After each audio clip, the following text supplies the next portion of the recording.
Good morning. अभी हम लोग आज मैग्नीफिकेशन कल जहाँ तक बताए थे उसमें आगे बढ़ेंगे। मैग्नीफिकेशन बताए थे कनकेव मिरर के लिए और कन्वेक्स मिरर के लिए।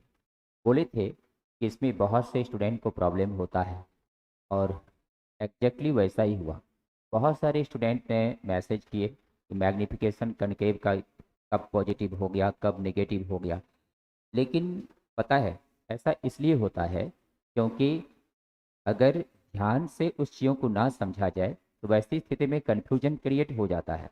और अगर ध्यान से समझते हैं तो फिर कन्फ्यूजन का कोई सवाल नहीं है। अब यहाँ पर कुछ एग्जाम्पल्स द्वारा उसको फिर से हम एक बार समझा देते हैं ताकि मैग्नीफिकेशन कब पॉजिटिव होगा कब निगेटिव होगा ये क्लियर है। देखिए, यहाँ पर यहाँ पर ध्यान देना है। इस जगह magnification magnification magnification equal to होता है हाइट ऑफ इमेज। इसको लिखने की जरूरत नहीं है, इसको समझने के लिए है। जो कल नहीं समझ पाए हैं, जो समझ गए हैं वो एक बार और समझ लें। यह है हाइट ऑफ इमेज, वाई है हाइट ऑफ ऑब्जेक्ट। लेकिन ध्यान रहे, मन मस्तिष्क बिल्कुल तालमेल में हो, बिल्कुल शांत और स्थिर होना चाहिए, नहीं तो छोटी चीजें भी गड़बड़ हो सकती है। मैग्निफिकेशन क्या है, पहले परिभाषा पे ध्यान देना है। It is the ratio of height of image and height of object. तो मैग्निफिकेशन m इक्वल टू क्या हो गया, H I by H O हो गया।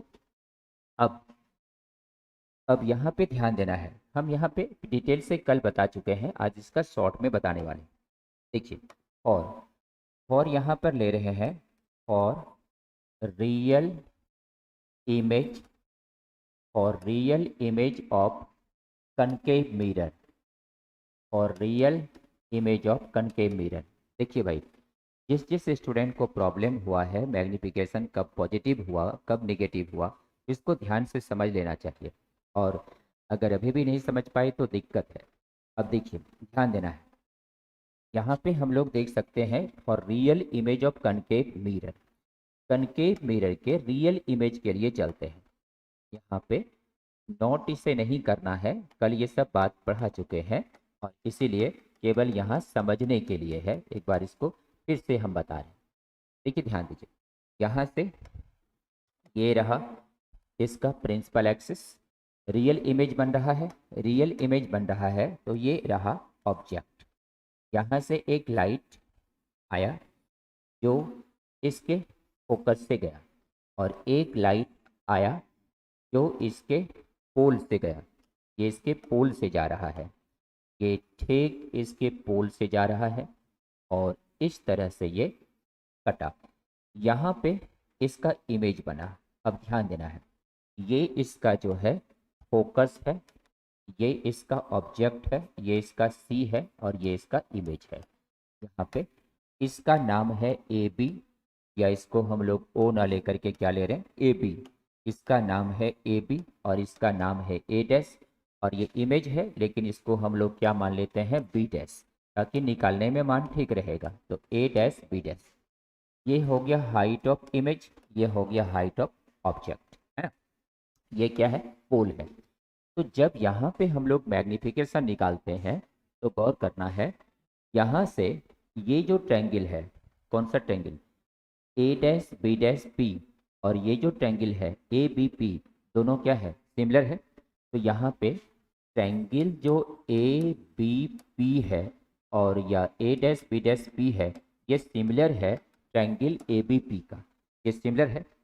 जब ये सिमिलर है तो इसका जो साइड है ए डैश बी डैश, तो इसका जो साइड है ए डैश बी डैश, ये साइड बाई ये साइड, ये हो जाएगा ए बी इक्वल टू, यहाँ पे क्या होगा, पी बी डैश और बाई क्या होगा, पी बी। यही होगा। ए डैश बी डैश क्या है, हाइट ऑफ इमेज, ये क्या है, नीचे है तो माइनस, और यहाँ पर ये है, यहाँ पर एच ओ, और ये क्या है, ऊपर है, ये प्लस है। तो यहाँ पर हो गया ये भी माइनस, ये भी माइनस।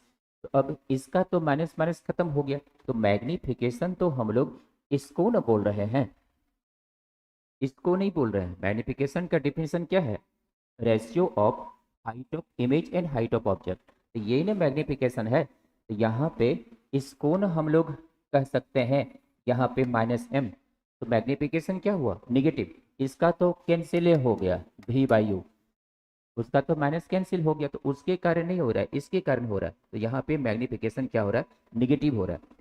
इसीलिए यहाँ पर हम लिखे होंगे, यहाँ पे कैसा मैग्निफिकेशन हो रहा है, निगेटिव मैग्निफिकेशन, निगेटिव मैग्निफिकेशन हो रहा है इसमें। अब यहाँ से चूंकि HI/HO को उस तरफ हम लोग लिखे हैं, तो इस तरह लिख सकते हैं HI/HO, इधर एक माइनस बचा, उधर दे दिए, उधर दे दिए v/u।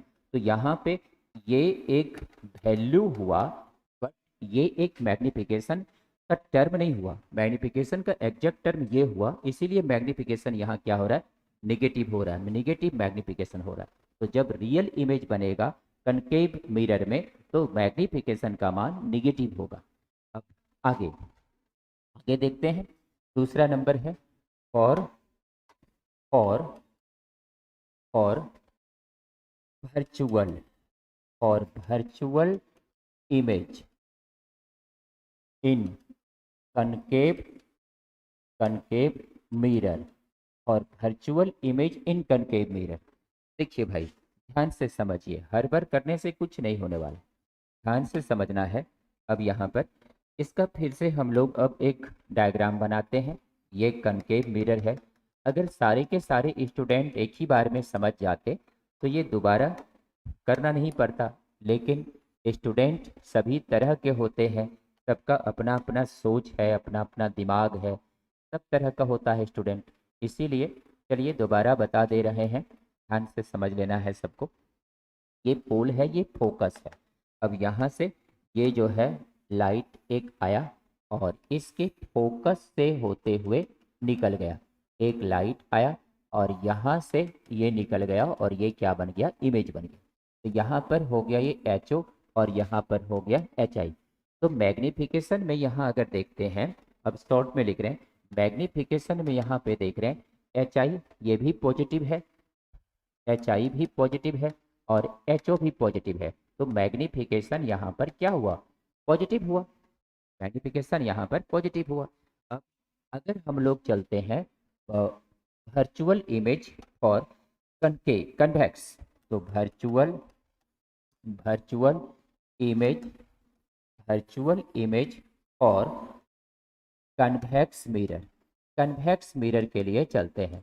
जब कन्वेक्स मिरर के लिए चलते हैं तो कन्वेक्स मिरर में गौर करना है, इसका इमेज बनाते हैं, ध्यान दीजिए, यहाँ पर इसका इमेज बनाते हैं। इसका इमेज पहले इस तरह से, ये कन्वेक्स मिरर है। देखिए भाई, कन्फ्यूजन अगर एक बार हो जाए तो वो फिर बड़ी लंबे समय चलता है, इसलिए कन्फ्यूजन पहले क्रिएट ही ना हो, इस बात का ध्यान रखना है। ये ऑब्जेक्ट है, यहाँ से एक लाइट आया, ये इसके फोकस से होकर निकलेगा और एक लाइट आया यहाँ से, ये इस तरह से पोल से गया और ये क्या बना, इमेज बना। तो यहाँ पे गौर करके देखना है, ये जो HO है और ये जो HI है, तो दोनों ऊपर है, तो यहाँ पे M = HI/HO। समरूपता के सिद्धांत से कल बताए थे ना, ये M HI/HO, तो ये भी पॉजिटिव है, ये भी पॉजिटिव है, तो M का मान क्या हुआ, पॉजिटिव हुआ, M इज पॉजिटिव। अब कोई क्वेश्चन किसी को और है तो पूछ सकते हैं। Have you any question regarding the magnification? Magnification के लिए अगर कोई क्वेश्चन है तो चलिए पूछिए।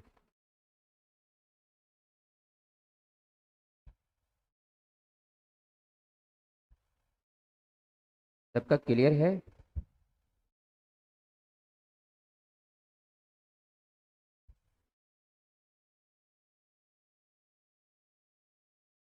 Yes, of course Rohit Kumar, अगर इमेज सीधा बनता है तो मैग्निफिकेशन पॉजिटिव ही होगा। जनरली आप देख रहे हैं कि यहाँ पर इमेज सीधा बना और यहाँ भी इमेज सीधा बना, तो मैग्निफिकेशन पॉजिटिव होगा। तो V और U पे निर्भर नहीं कर रहा है, ये HI और HO पे निर्भर कर रहा है। Prince Kumar 100% clear concept, thank you. चलिए, और किसी को कोई डाउट है पूछ सकते हैं। Yes Rohit, great. अगर सीधा इमेज बनता है तो मैग्निफिकेशन पॉजिटिव होगा। और इसके अलावा कुछ क्वेश्चन है तो बोलिए, इसके बाद हम आगे बढ़ेंगे। चलिए, सभी का क्लियर है, थैंक यू। हम लोग अब आगे चलते हैं। अब देखिए, आगे हम लोग स्टार्ट करते हैं, अगले पॉइंट पर चलते हैं।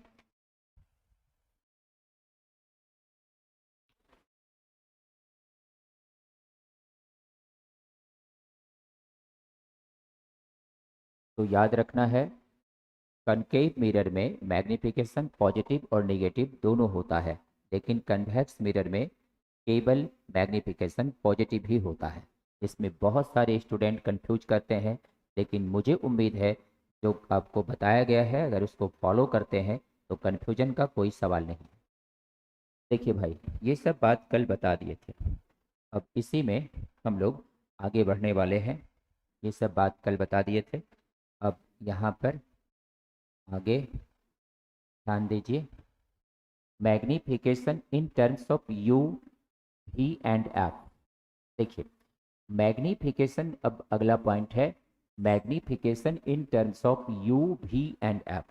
इसका मतलब हुआ कि यू, वी और एफ के रूप में आवर्धन। अब यहां से आप लिखना शुरू कर सकते हैं, यू, वी और एफ के रूप में आवर्धन, यू, वी और एफ के रूप में आवर्धन। देखिए, तो यू, वी और एफ के रूप में आवर्धन क्या होगा, ये अब हम लोगों को समझना है, क्योंकि बहुत सारा न्यूमेरिकल्स यू, वी और एफ के फार्मूला पे आधारित होता है। इसलिए अगर हम लोग पहले से ये रिलेशन निकाल लेते हैं तो इसको समझना, इसका न्यूमेरिकल्स बनाना आसान होता है। तो सबसे पहले यहाँ पर चलते हैं, ए नंबर। ए नंबर है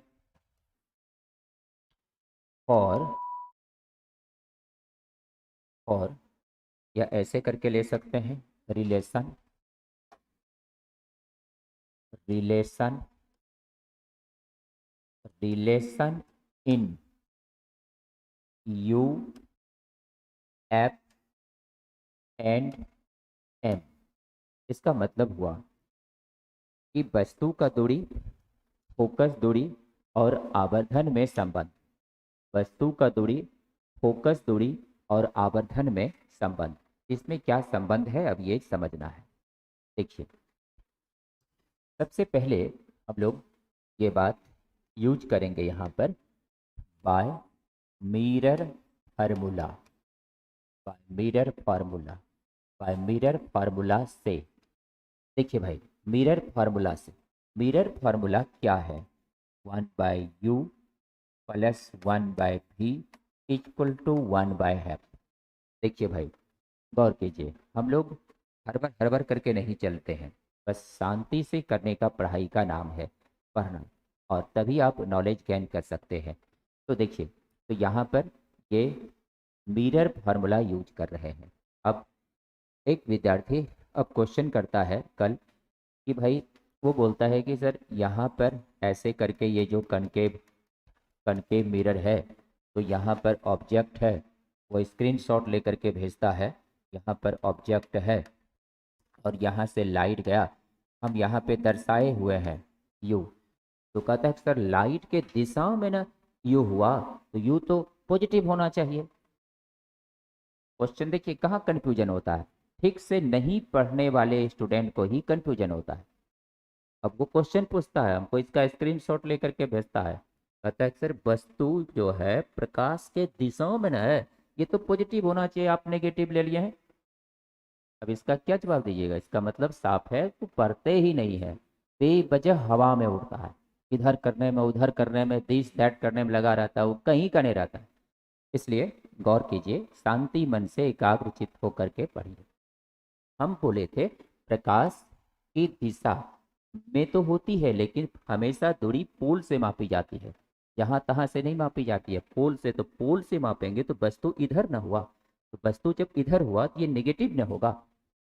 इसलिए इस उदाहरण से पता चलता है कि हो सकता है ऐसे और भी कोई स्टूडेंट हो, अगर एक एक पॉइंट, मेरा जितना भी क्लास हुआ है उसमें एक एक चैप्टर का एक एक पॉइंट है, उसके लिए बहुत सारे बुक्स आपको पढ़ना पड़ सकता है, लेकिन इसमें सारा चीज कलेक्ट किया हुआ एक जगह, उसको अगर आप ध्यान से पढ़ते हो तो आप बहुत सारा गेन नॉलेज करते हैं, कोई कंफ्यूजन ही नहीं होगा।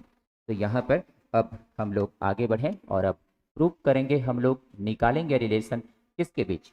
तो रिलेशन हम लोग निकालेंगे किसके बीच, यू एफ और एम के बीच रिलेशन निकालने वाले हैं। ये बहुत इंपॉर्टेंट फार्मूला होगा, न्यूमेरिकल स्पेस इस तरह का तुरंत बनेगा, ध्यान दीजिए। मिरर फार्मूला यूज कर रहे हैं, प्रूफ किया हुआ है क्लास में। अब यहाँ पे क्या क्या लाना है, यू एफ एम लाना है, तो यू को रखना है, तो यू से मल्टीप्लाई कर देंगे बोथ साइड, यहाँ पे लिखेंगे multiplying by you in both side, तो यहाँ पे हो जाएगा multiplying multiplying multiplying by you in both side, in both side. तो ध्यान रखना है, जिसको रखना है उसी से मल्टीप्लाई करेंगे, तो यहाँ पे हो जाएगा और u by U plus u by v equal to u by F, इतना हो जाएगा। अब यहाँ पे आगे आगे अब ध्यान देना है, यहाँ से यहाँ पर इस जगह गौर करना है, u बाई यू कैंसिल हो जाएगा, वन बचेगा, तो यहाँ पे हो गया और वन प्लस ये u बाय भी, यहाँ पर ये है u by V equal to ये है u बाय एफ, यही है। अब यहाँ जो वन है इसको इस तरफ ले जा रहे हैं, ध्यान से समझते चलिए एक एक स्टेप। और ऐसा समझना है कि अगर हम कहें कि देखो जी कॉपी बंद करो और निकाल के बताओ, तो वो कर सकें, ऐसा होना चाहिए। तो यहाँ पर वन को अब इधर ले जा रहे हैं, तो यहाँ पे वन को इधर ले जा रहे हैं, तो वन को जब इधर ले जाएंगे तो u by V equal to होगा u by F minus one, u by F minus one. अब यहाँ से देख सकते हैं, इस जगह हम लोग इस जगह देख सकते हैं, और u by V equal to u minus F by F हो जाएगा, u minus F by F हो जाएगा। अब दोनों तरफ पलट देते हैं, उल्टा देते हैं, नोमिनेटर को नीचे डिनोमिनेटर को ऊपर, तो यहाँ पे हो जाएगा और v by U equal to F by हो जाएगा u माइनस एफ। यहाँ तक समझते जा रहे हैं। अब आगे आगे गौर कीजिए, यहाँ पर गौर कीजिए, u बाय भी, तो u बाय भी जो है यहाँ पर कितना है, पढ़े हैं ना, u बाय भी जो है m का मान माइनस u बाय भी होता है। जितना भी कंडीशन निकाले हैं, याद होगा कल, हर जगह तो m का मान माइनस भी बाई यू है, लेकिन इसके कारण, इस माइनस के कारण ये m पॉजिटिव निगेटिव नहीं हो रहा है, ये हो रहा है एच आई और एच ओ के कारण होता है, जो अभी समझाए थे। यहाँ पर ये भी बाई यू है, यहाँ पे हम लोग माइनस m लिख सकते हैं, therefore इसके स्थान पे हम लोग लिख सकते हैं माइनस m, क्योंकि भी बाई यू है यहाँ, तो वहाँ पे क्या हो जाएगा तब माइनस m इक्वल टू हो गया एफ बाई हो गया u माइनस एफ। अब हम लोग क्या करेंगे कि इस माइनस को उधर ले जाते हैं, तो उधर ले जाएंगे तो यहाँ पे हो जाएगा और m equal to F by minus u minus F, है ना। ये माइनस को इस तरफ ले गए, अब ये माइनस हो जाएगा, ये प्लस हो जाएगा, तो यहाँ पे m का मान हो जाएगा f by F minus U, F by F minus you. ये मैग्निफिकेशन का फॉर्मूला निकला, relation in U F and M, तो यू एफ और एम में यही रिलेशन होता है। चलिए नोट कीजिए, इसमें कोई क्वेश्चन है तो पूछ सकते हैं। चलिए नोट कीजिए, इसमें कोई क्वेश्चन है तो आप पूछ सकते हैं। इसमें कहीं हिंदी और इंग्लिश का कोई बात नहीं है प्रियंका कुमारी, इसमें हिंदी इंग्लिश की कोई बात नहीं है, इसमें तो आप हिंदी में भी वही लिखेंगे, इंग्लिश में भी वही लिखेंगे। यहाँ पे हुआ दर्पण सूत्र द्वारा, यहाँ पर हुआ यू से दोनों ओर गुना करने पर।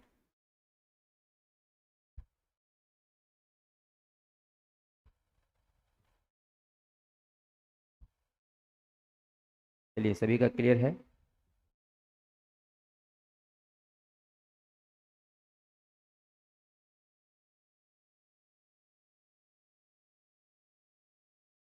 देखिए, जहाँ तक मैग्नीफिकेशन का सवाल है कि सबसे पहले किसने बताया था, तो मैग्नीफिकेशन का कोई एग्जैक्ट परफॉर्मेंस नहीं है कि मैग्नीफिकेशन का मान किसने सबसे पहले निकाला था।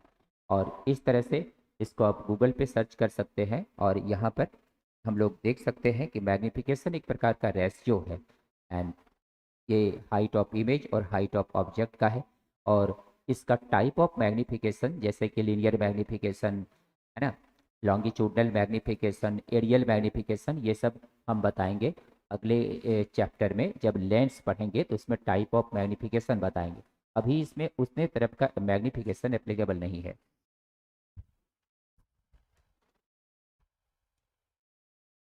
चलिए, क्लास आप सबका जुलाई से खुल सकता है, जैसे कि सरकारी सूचना आया है कि जुलाई से क्लास खुल सकता है, लेकिन जून भर लॉकडाउन रहेगा। लेकिन लॉकडाउन जो अभी है, जैसे 6 बजे से 10 बजे तक है, उसमें कुछ छूट 1 जून से दी जा सकती है। लेकिन क्लास ओपन जुलाई से होने की संभावना है, जैसा सूचना आ रहा है। चलिए आगे बढ़ें। चलिए भाई, अब आगे बढ़ते हैं। ये था relation in U, F and M. अगला पॉइंट लेते हैं इसका बी नंबर। देखिए, इसमें बी नंबर चलते हैं। बी नंबर, इसमें अब बी नंबर है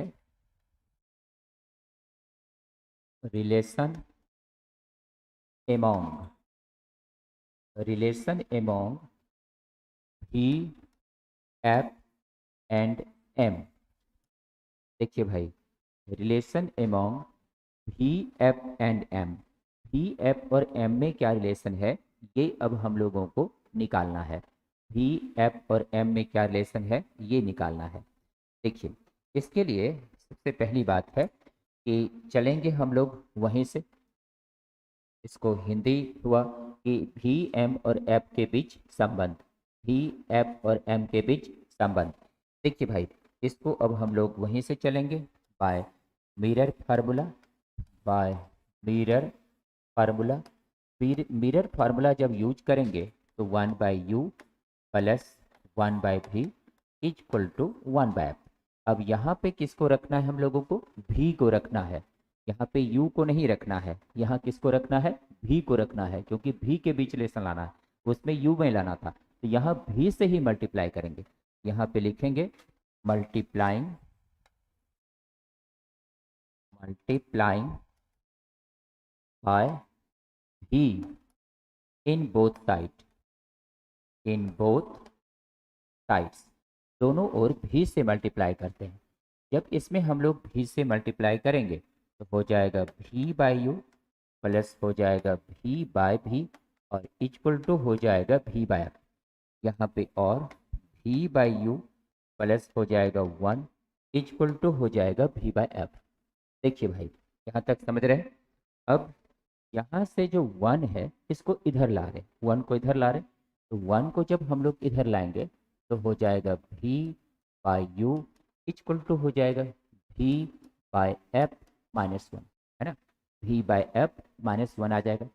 अब यहाँ से हम लोग इसको पहले सॉल्व कर लेंगे, तो भी बाई यू इक्वल टू भी माइनस एफ बाय एफ, भी माइनस एफ बाय एफ हो जाएगा।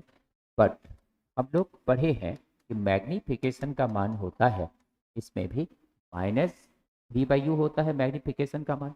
तो मैग्नीफिकेशन यहाँ पर तब माइनस एम हो जाएगा। तो जब हम लोग माइनस एम यहाँ पे रखेंगे तो ये हो जाएगा माइनस एम, इसका मान हो जाएगा। और यहाँ से हो जाएगा भी माइनस एफ बाय एफ हो जाएगा, है ना। अब इस माइनस को उधर ले जाएंगे तो यहाँ पे हो जाएगा एम इक्वल टू, यहाँ हो जाएगा माइनस भी माइनस एफ और बाय हो जाएगा एफ। अब इसको जब सॉल्व करेंगे तो यहाँ पे हम लोगों को m का मान आ जाएगा, m इक्वल टू ये माइनस वो प्लस, तो ये हो जाएगा f minus V by F. It is the final formula of magnification with respect to in relation with the focal length and image distance। चलिए, इसमें भी कोई डाउट है तो पूछना है। देखिए भाई,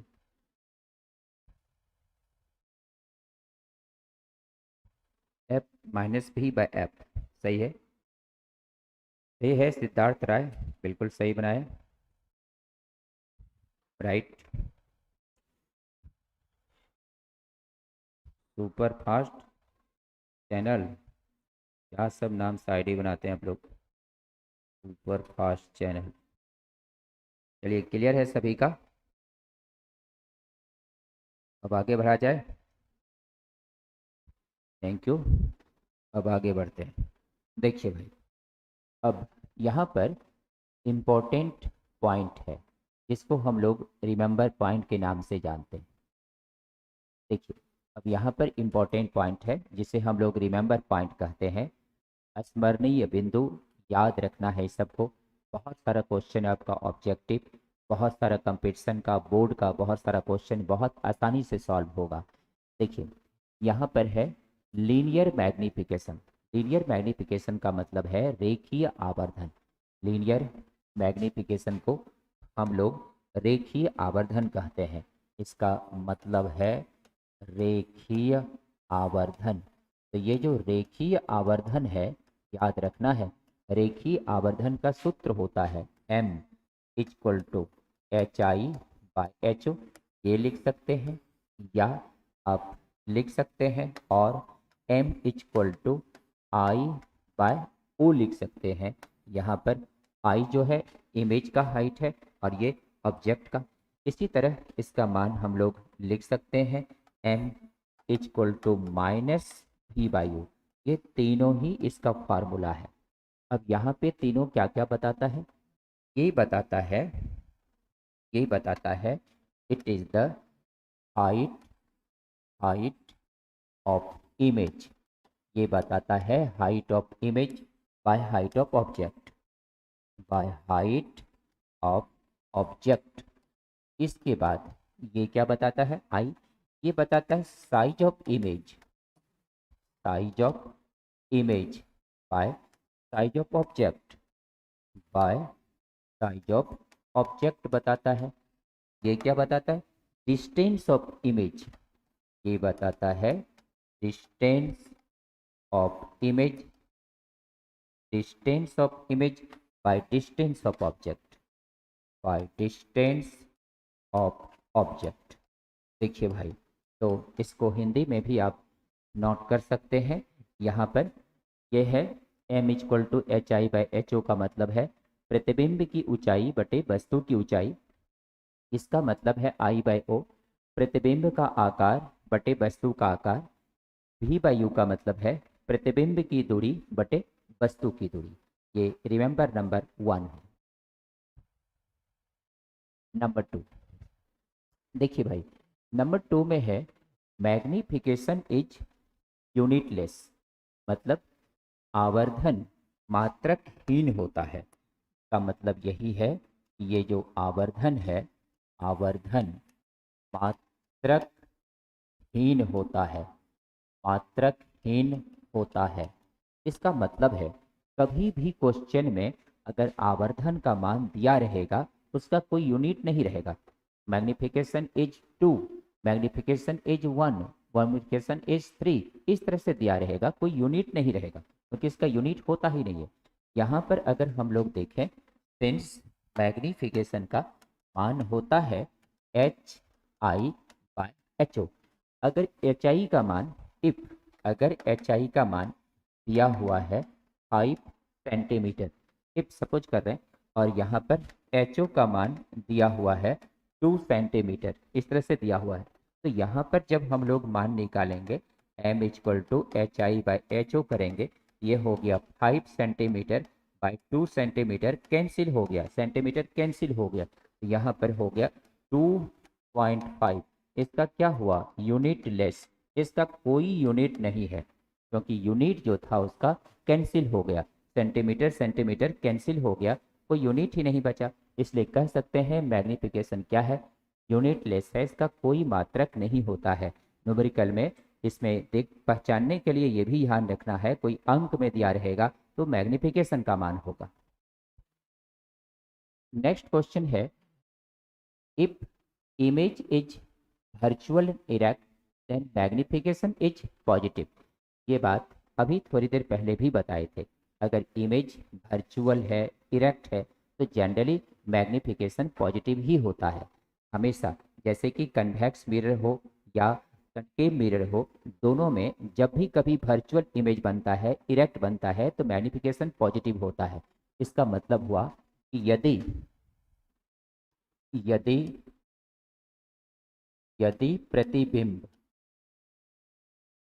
यदि प्रतिबिंब आभासी यदि प्रतिबिंब आभासी और सीधा हो, आभासी और सीधा हो, तो आवर्धन आवर्धन धनात्मक होता है। तो आवर्धन धनात्मक होता है। तो याद रखना है, मैग्निफिकेशन का मान यहाँ पर हमेशा क्या होगा? पॉजिटिव होगा। ऐसे कंडीशन में लिख सकते हैं m is positive in this condition, magnification is positive और रियल एंड और वर्चुअल एंड इरेक्ट इमेज और वर्चुअल एंड इरेक्ट इमेज। तो याद रखना है, अगर कभी भी चाहे कोई भी दर्पण हो, चाहे अवतल दर्पण हो, उत्तल दर्पण हो, अगर उसका प्रतिबिंब आभासी है, सीधा है, तो वैसे स्थिति में वो हमेशा मैग्निफिकेशन क्या होगा? पॉजिटिव होगा। अगला पॉइंट है मैग्निफिकेशन इज डायमेंशनलेस। अभी हम लोग देखें कि मैग्निफिकेशन का कोई यूनिट नहीं होता है। इसका मतलब है कि आवर्धन जो है, आवर्धन जो है ये विमाहीन होता है। आवर्धन आवर्धन आवर्धन विमाहीन होता है। याद रखना है, आवर्धन विमाहीन होता है। क्लास 11 में पढ़े होंगे, the unitless quantity is also dimensionless. अगर किसी राशि का, भौतिक राशि का अगर मात्रक नहीं है, उसका विमा भी नहीं होता है। तो यहाँ पर हम लोग लिख सकते हैं dimension of magnification equal to होता है m0 l0 t0। इसका कोई डायमेंशन नहीं होगा। मैग्निफिकेशन एक डायमेंशन लेस क्वांटिटी है, इसका कोई डायमेंशन नहीं होगा।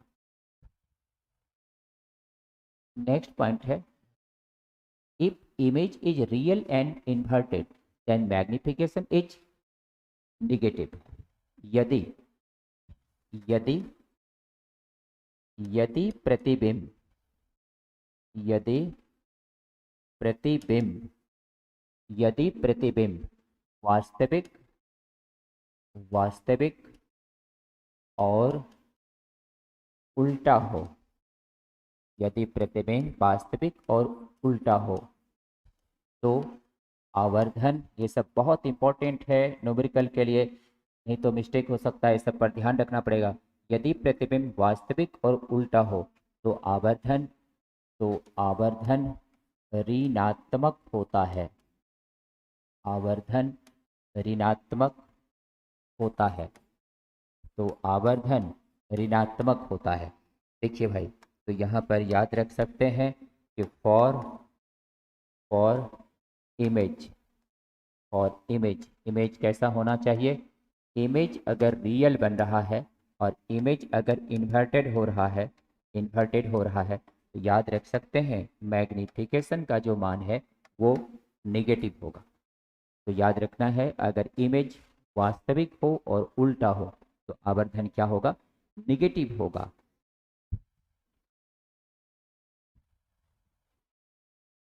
नेक्स्ट पॉइंट नंबर है, if image is smaller than object। if image is smaller than object मतलब यदि प्रतिबिंब वस्तु से छोटा हो। देखिए भाई, इसका हिंदी हुआ, यदि प्रतिबिंब वस्तु से छोटा हो,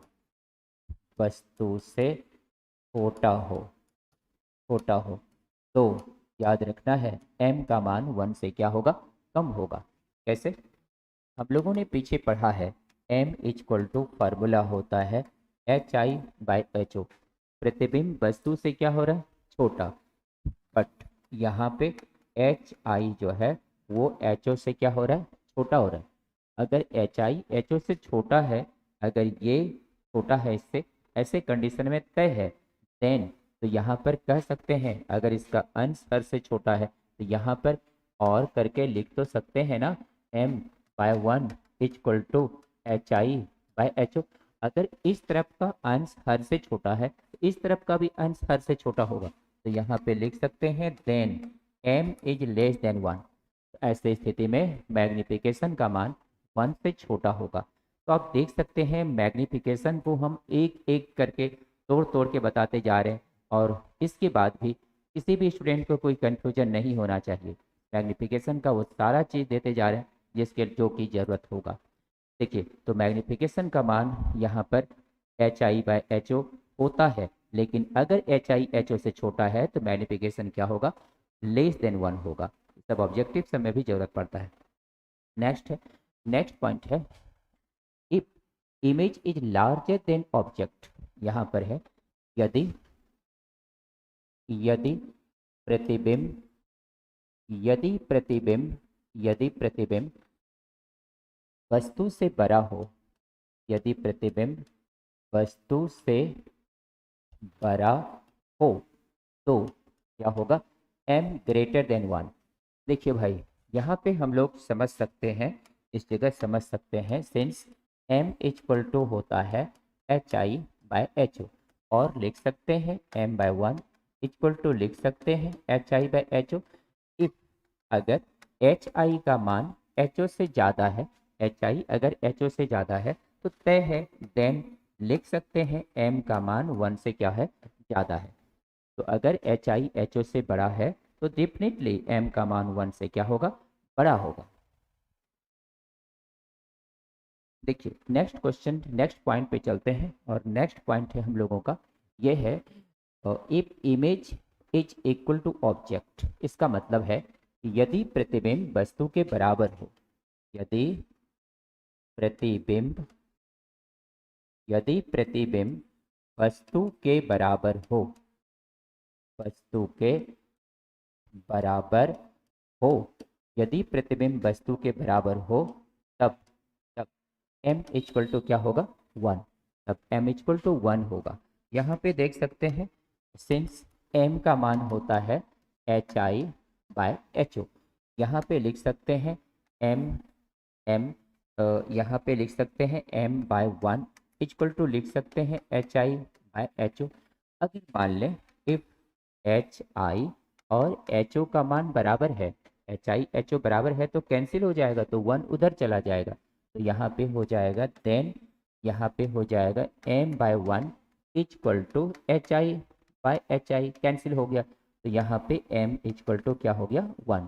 तो याद रखना है यदि size of image and size of object equal हो then the magnification is equal to 1।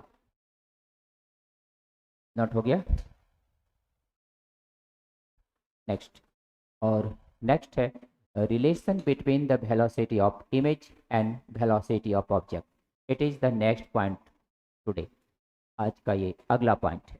अभी तक हम लोग मैग्निफिकेशन के बारे में बहुत डिटेल से पढ़ रहे थे, और अब आगे है relation between velocity of image and velocity of object for spherical mirror.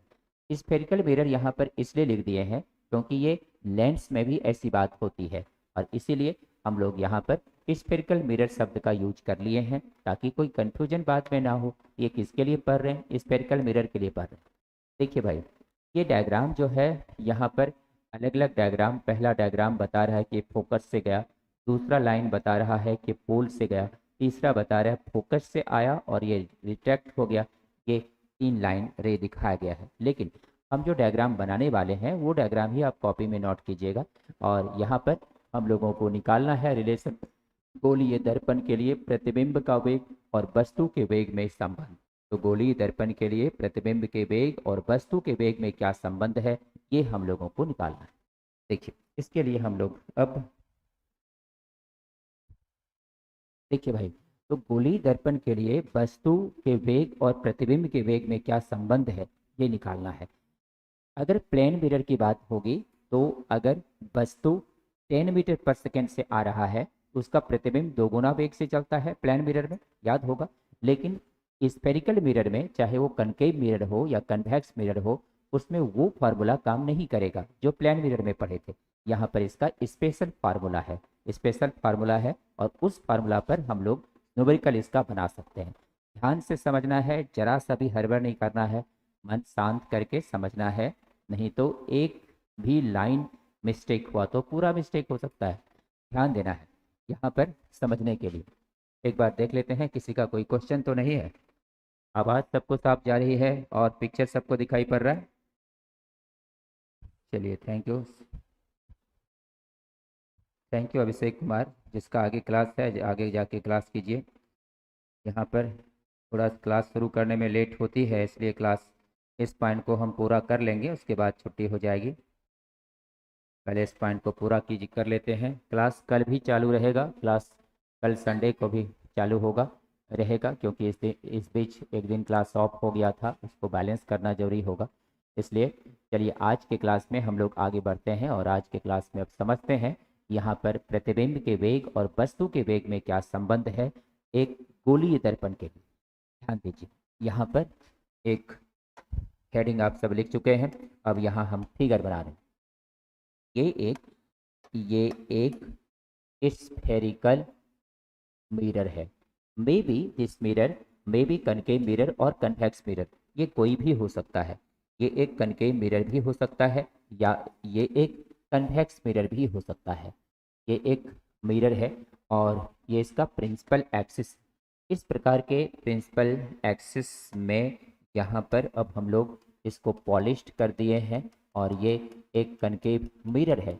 अगर एक मिरर में हम लोग अच्छी तरह समझ जाते हैं तो दूसरे मिरर में समझना आसान ही है। देखिए, यहाँ पर हम लोग मान लेते हैं इट इज़ द ऑब्जेक्ट, ये ऑब्जेक्ट है, और ये ऑब्जेक्ट जो है यू ओ वेलोसिटी से जा रहा है।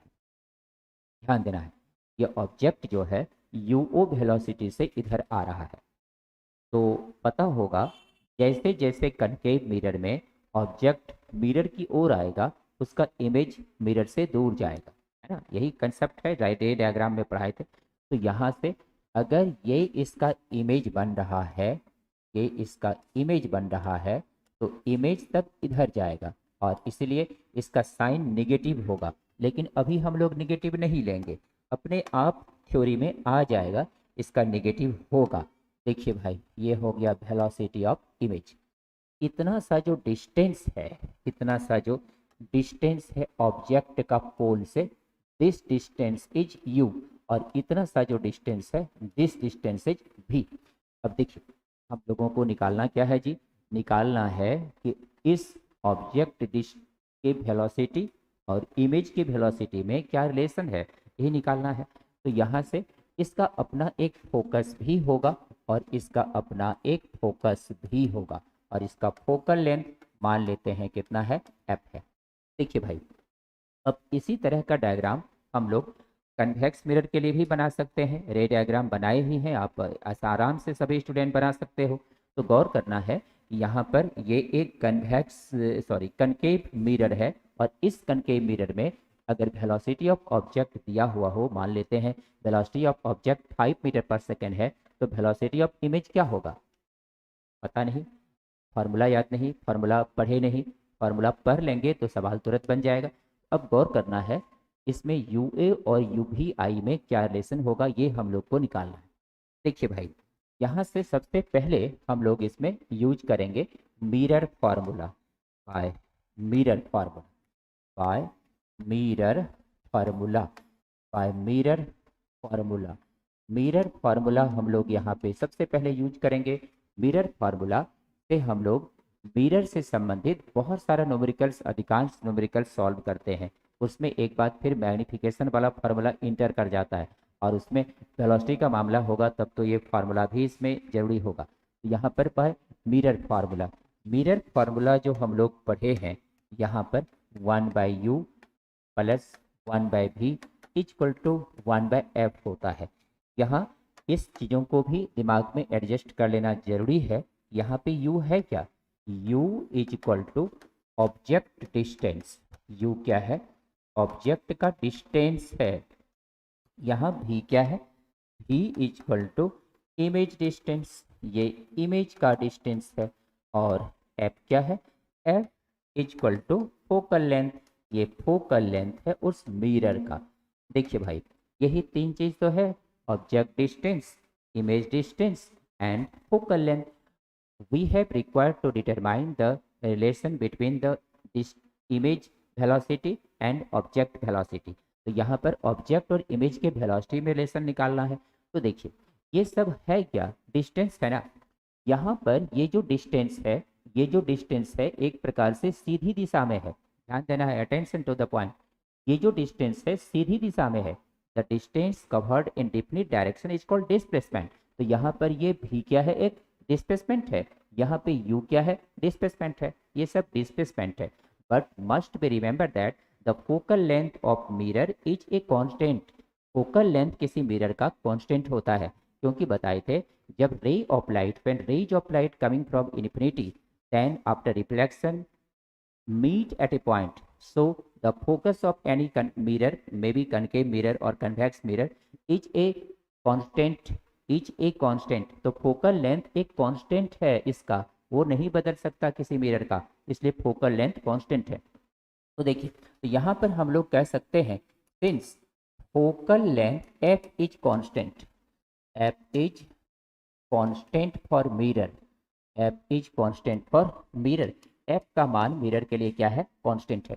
f का मान कांस्टेंट ही है। अब इसे क्या करते हैं, इस सब को ऊपर ले जाते हैं, इस सब को क्या कर रहे हैं हम लोग, ऊपर ले जा रहे हैं। यहाँ पर तब लिख सकते हैं देन लिख सकते हैं देन, u को ऊपर ले जाएंगे क्या होगा, u इनवर्स, u को ऊपर ले जाएंगे क्या होगा, u इनवर्स, v को ऊपर ले जाएंगे क्या होगा, v इनवर्स, और f को ऊपर ले जाएंगे क्या होगा, f इनवर्स, ये हो जाएगा f इनवर्स।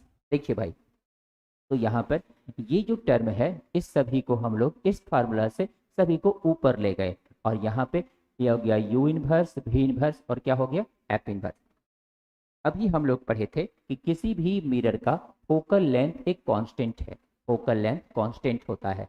अब यहाँ पर हम लोग डिफ्रेंशिएशन करने जा रहे हैं by differentiation with respect to u और v, क्योंकि ये f तो कांस्टेंट है, f के रेस्पेक्ट में कर नहीं सकते कभी भी डिफ्रेंशिएशन। मैथमेटिक्स के बहुत सारे स्टूडेंट हैं और आप सब कभी नहीं कांस्टेंट के रेस्पेक्ट में डिफ्रेंशिएशन तो नहीं करते हैं। डिफ्रेंशिएशन हमेशा एक वेरिएबल के रेस्पेक्ट में किया जाता है जो वेरी कर रहा है।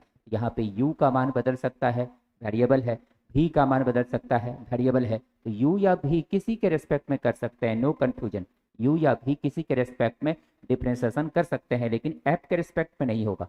यहाँ पे लिखेंगे बाय डिफ्रेंशिएटिंग, यहाँ पे लिखेंगे by differentiating with respect, by differentiating with respect to u के रेस्पेक्ट में हम लोग डिफ्रेंशिएशन करने जा रहे हैं। मुझे उम्मीद है सभी स्टूडेंट को डिफ्रेंशिएशन का formula y equal to X power n याद होगा। यहाँ पर अगर इसको डिफ्रेंशिएशन करेंगे तो हो जाएगा -1, u पावर हो जाएगा -1 है ना, यहाँ पर हो जाएगा -1 और ये इनटू यहाँ पर होगा u पावर -1 u के ही रेस्पेक्ट में हो रहा है इसका। अब यहाँ पर हो गया plus v inverse, v inverse का भी u के रेस्पेक्ट में होगा, ये हो जाएगा -1 इंटू v पावर हो जाएगा -1 चूंकि v को u के रेस्पेक्ट में हो रहा है इसलिए सेकंड फंक्शन आ गया, सेकंड फंक्शन आ गया तो यहाँ पर हो जाएगा dv और बाय क्या हो जाएगा du।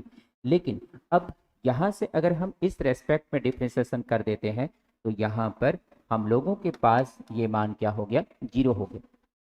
लेकिन एक बात और समझने वाली है यहाँ पर कि अगर हम u के रेस्पेक्ट में या v के रेस्पेक्ट में डिफ्रेंशिएशन करते हैं तो हमें क्या वेलोसिटी मिल रहा है, क्या वेलोसिटी या स्पीड मिल रहा है, नहीं। क्यों, क्योंकि वेलोसिटी है क्या, the rate of change of displacement is called velocity, the rate of change of displacement is called velocity. विस्थापन में परिवर्तन की दर को वेग कहते हैं। यहाँ पर दर मतलब समय, समय आ रहा है, नहीं आया, समय यहाँ पर नहीं आया, इसका मतलब ये हुआ हम ऐसा करके इसलिए दिखाए ताकि ये अंदाजा लग जाए कि हम समय के रिस्पेक्ट में क्यों कर रहे हैं। अगर हम पहले समय के रिस्पेक्ट में कर देते तो लगता कि फिर इस रिस्पेक्ट में क्यों, इसलिए हम समय के रिस्पेक्ट में डिफ्रेंसिएशन करेंगे तभी ना वेलोसिटी आएगा। तो यहाँ पर टाइम के रिस्पेक्ट में डिफ्रेंसिएशन होगा। तो देखिए, तो यहाँ पर अब हम लोग लिखेंगे differentiation with respect to T. T के रेस्पेक्ट में हम लोग डिफ्रेंसिएशन करेंगे और टी यहाँ क्या है, टाइम है। देखिए भाई, तो अब इसे हम लोग यहाँ पर मिटा रहे हैं, गौर कीजिए। हम लोग अब टाइम के रेस्पेक्ट में डिफ्रेंसिएशन करेंगे। तो देखिए, अब टाइम के रेस्पेक्ट में जब डिफ्रेंसिएशन करेंगे तो इसका मान क्या होगा, टाइम के रेस्पेक्ट में डिफ्रेंसिएशन करेंगे तो -1 इसका ये हो जाएगा u पावर -1, लेकिन u को t के रेस्पेक्ट में कर रहे हैं यहाँ पर, इसीलिए इसका मान हो जाएगा du/dt। क्लियर है, अब समझ में आ रहा होगा क्लियर, क्योंकि पहले इसलिए बताए थे ताकि हम u या v के रेस्पेक्ट में समझाए। अब u और v के रेस्पेक्ट में करते हैं तो वेलोसिटी तो नहीं निकलेगा क्योंकि इसमें टाइम होना चाहिए, इसलिए टाइम के रिस्पेक्ट में करेंगे क्योंकि ये दोनों क्या है, एक प्रकार का डिस्प्लेसमेंट है ना। ये ऑब्जेक्ट का डिस्प्लेसमेंट है, ये इमेज का डिस्प्लेसमेंट है। तो यहाँ से हो गया ये प्लस, अब इसको करेंगे ये हो जाएगा -1 इंटू v पावर -1 और ये क्या होगा dv/dt और इक्वल टू क्या होगा 0, because focal length is constant, 0 हो जाएगा। अब देखिए, अब यहाँ पे गौर करने की जरूरत है, यहाँ पर गौर करने की जरूरत है इस जगह, ये -1, ये -1 बाय क्या हो गया u², -1 बाय क्या हो गया u² इंटू क्या हो गया, ये हो गया du बाय हो गया dt। और यहाँ पे क्या है जी, यहाँ पे है ये प्लस इंटू ये 1 माइनस, तो प्लस इंटू माइनस क्या होगा माइनस, ये हो गया माइनस, ये हो गया माइनस, यहाँ पर माइनस आ गया और यहाँ पे हो गया 1/v², ये वाला, और इंटू क्या है, इंटू है dv और बाय क्या है dt इक्वल टू क्या है 0। अब इसमें से इसको या इसको किसी एक को उधर ले जा सकते हैं, तो देखिए हम लोग इसी को उधर कर देते हैं, तो यहाँ पे हो जाएगा, यहाँ पे हो जाएगा और ये हो जाएगा -1/v² इंटू ये हो जाएगा dv/dt। ये इसको उस तरफ ले जा रहे हैं, ये हो जाएगा इस तरफ माइनस है तो उस तरफ प्लस हो जाएगा, ये हो गया 1/u² और ये हो जाएगा du और बाय हो जाएगा dt। ये भाई u है, इसमें आप कंफ्यूज मत होइए कि v है, ये क्या है u है, ये हो गया du। अब देखिए, अब यहाँ से हम लोग लिख सकते हैं, यहाँ से हम लोग अब लिख सकते हैं ये dv/dt क्या है, dv/dt क्या है और du/dt क्या है। सबसे पहले v² को उधर कर देते हैं, अब माइनस को भी उधर कर देते हैं, तो यहाँ पर और लिख सकते हैं dv/dt इक्वल टू माइनस उधर ले गए, ये हो गया v²/u² और ये हो गया du और बाय क्या हो गया dt। अब ध्यान दीजिए यहाँ पर सभी स्टूडेंट, यहाँ पे ध्यान दीजिए ये dv/dt क्या है, यहाँ पे हम लोग इसको पहले क्लियर कर लेते हैं। dv/dt क्या है, तो यार dv/dt equal to velocity of image, क्योंकि v क्या है डिस्प्लेसमेंट है इमेज का, तो dv/dt क्या हो गया वेलोसिटी ऑफ इमेज, ये हो गया वेलोसिटी ऑफ इमेज, ये हो गया वेलोसिटी ऑफ इमेज, ये इमेज का वेलोसिटी हो गया। और du/dt क्या हो गया du/dt, ये हो गया vu, ये हो गया velocity of object, it is the velocity of object, it is the velocity of object. देखिए भाई, अब यहाँ से देख सकते हैं इसके स्थान पर तब हम लोग लिख सकते हैं vi, इसके स्थान पे लिख सकते हैं vo, तो यहाँ पे इसको कुछ इक्वेशन मान लीजिए, इक्वेशन 1, और इक्वेशन 1 से अब हम लोग आते हैं नीचे और यहाँ पर लिखेंगे फ्रॉम इक्वेशन नंबर 1। इक्वेशन 1 से ये dv/dt क्या है vi, ये है vi वेलोसिटी ऑफ इमेज यहाँ से, और फिर माइनस ये v/u, इसका क्या हो गया होल स्क्वायर, v पर v स्क्वायर u पर v square v/u whole square, और ये du/dt क्या है वेलोसिटी ऑफ ऑब्जेक्ट। तो एक फार्मूला तो इस रूप में हम लोग यूज कर सकते हैं, अगर डिस्टेंस ऑफ इमेज पता हो, डिस्टेंस ऑफ ऑब्जेक्ट पता हो, वेलोसिटी ऑफ ऑब्जेक्ट पता हो तो हम लोग इसका वैल्यू रख करके वेलोसिटी ऑफ इमेज निकाल सकते हैं। But you know that v by you is the magnification. v by you क्या है? मैग्निफिकेशन है। तो यहाँ पर जब ये मैग्निफिकेशन है तो और यहाँ पे लिख सकते हैं सेंस यहाँ पे लिख सकते हैं v by you equal to M, है ना, माइनस एम, यानी minus V by you equal to minus M, V by you equal to minus M. इसको अगर हम वहाँ पे रखते हैं तो यहाँ पे वेलोसिटी ऑफ इमेज का एक और फार्मूला हम लोग को मिल जाएगा और ये हो जाएगा माइनस एम का स्क्वायर, माइनस एम का स्क्वायर करेंगे तो इतने रहेगा और into velocity of object.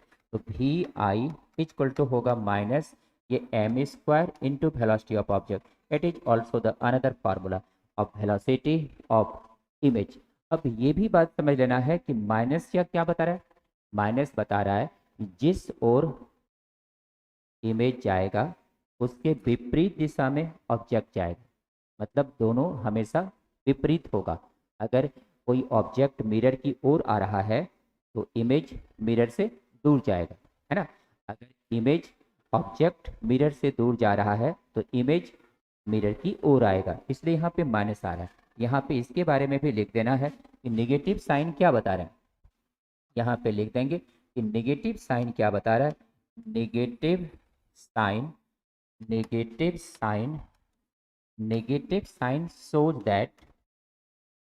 shows that the velocity of image and velocity of object is in the opposite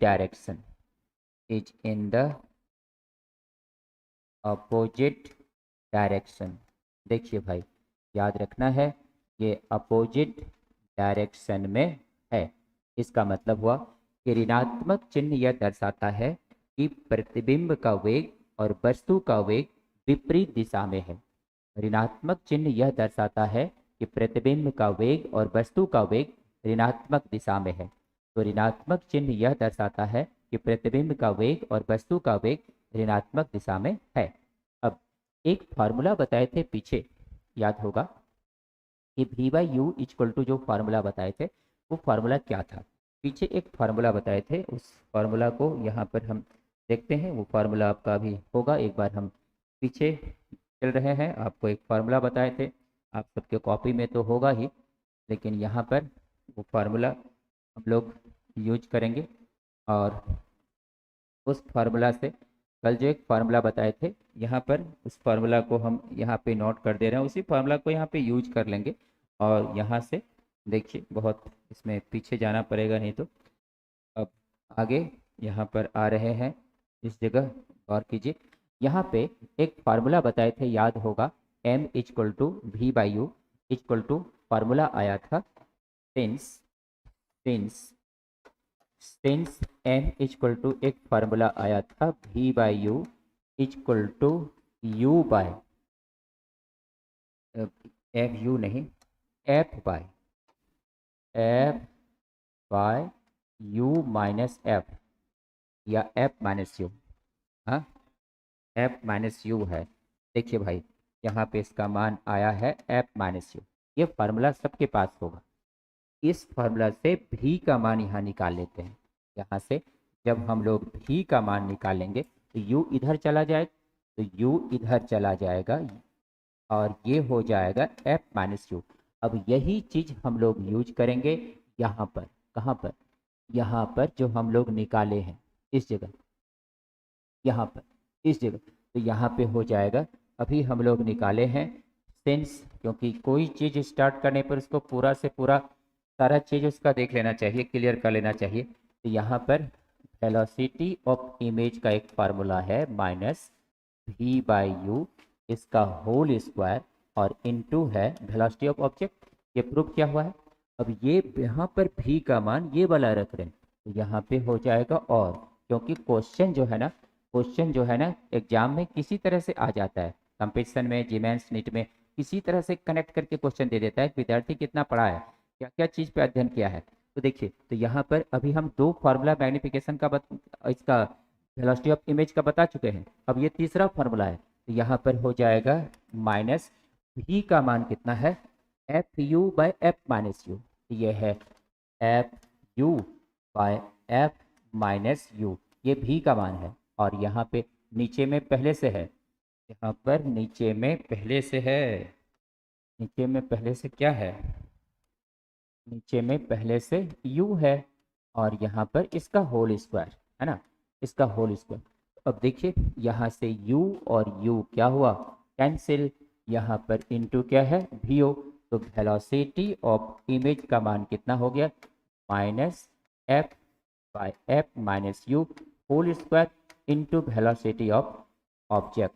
तो ये फार्मूला हम लोग तब यूज कर सकते हैं जब फोकल लेंथ का मान पता हो, ऑब्जेक्ट का डिस्टेंस पता हो, वेलोसिटी ऑफ ऑब्जेक्ट पता हो, वेलोसिटी ऑफ इमेज पूछता हो, तब इस फार्मूला को यूज करेंगे।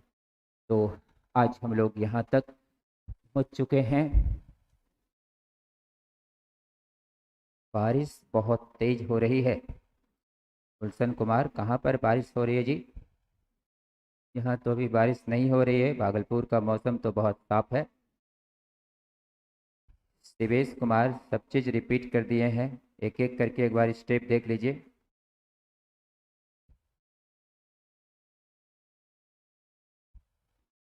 दिवेश कुमार, कहीं पे कोई प्रॉब्लम नहीं है, एक एक चीज़ को एक बार बता दिए हैं, एक बार फिर से देखिए।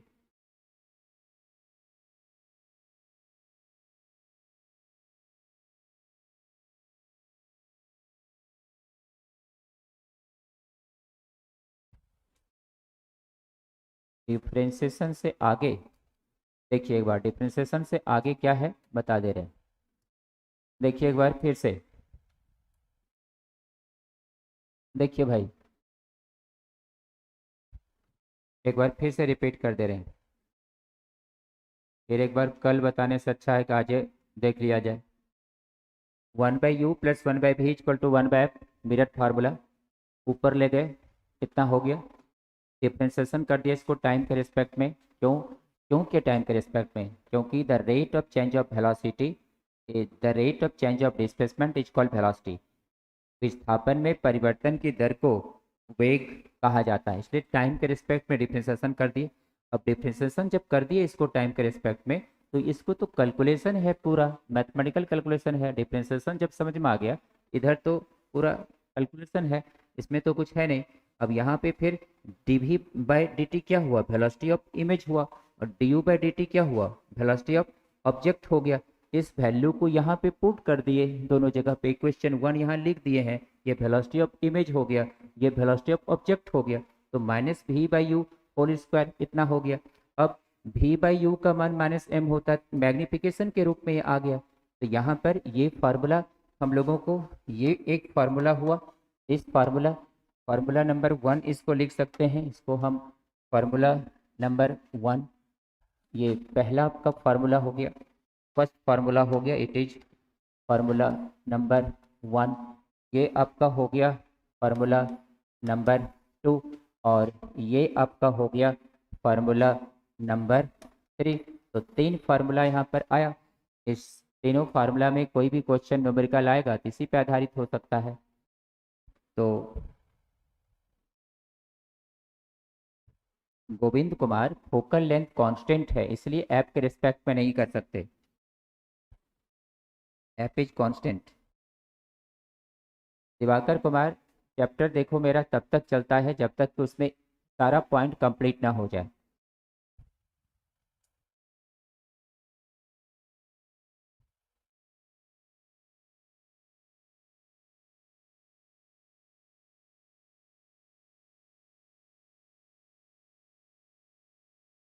नेगेटिव साइन जो है उसमें साइन कन्वेंशन रूल के आधार पे आता है, साइन कन्वेंशन रूल में नेगेटिव साइन का उपयोग होता है।